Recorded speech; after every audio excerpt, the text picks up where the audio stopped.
Let's take a look at the development of employment law. At the turn of the 20th century, employment law was virtually non existent in the United States. The first significant departure from the unregulated workplace was the adoption of state workers' compensation laws to deal with the severe problem of injured workers. A major breakthrough came in the 1930s when the National Labor Relations Act and the Fair Labor Standards Act were enacted. Employment law took large strides forward in the 1960s with the passage of major anti discrimination statutes, including Title VII of the Civil Rights Act, the Age Discrimination in Employment Act, and the Equal Pay Act.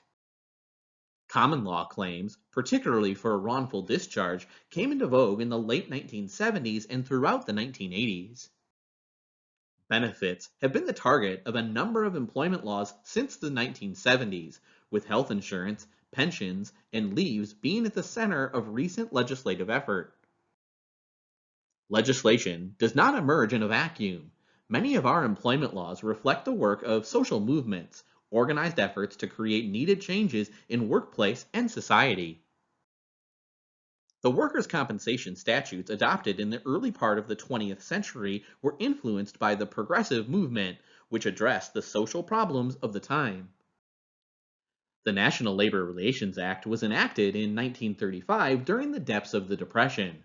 The act furthered the efforts of ordinary workers, joined together in the labor movement to gain some control in their work lives.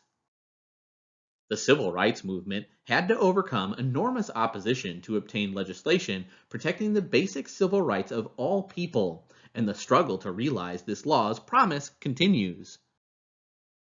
Our employment laws are windows into important periods in our history, express basic societal values, and represent hard won accomplishments that should not be taken for granted. Though the workplace is far more regulated than it once was, U.S. employers still have far more latitude in human resource decisions than in many other industrialized nations.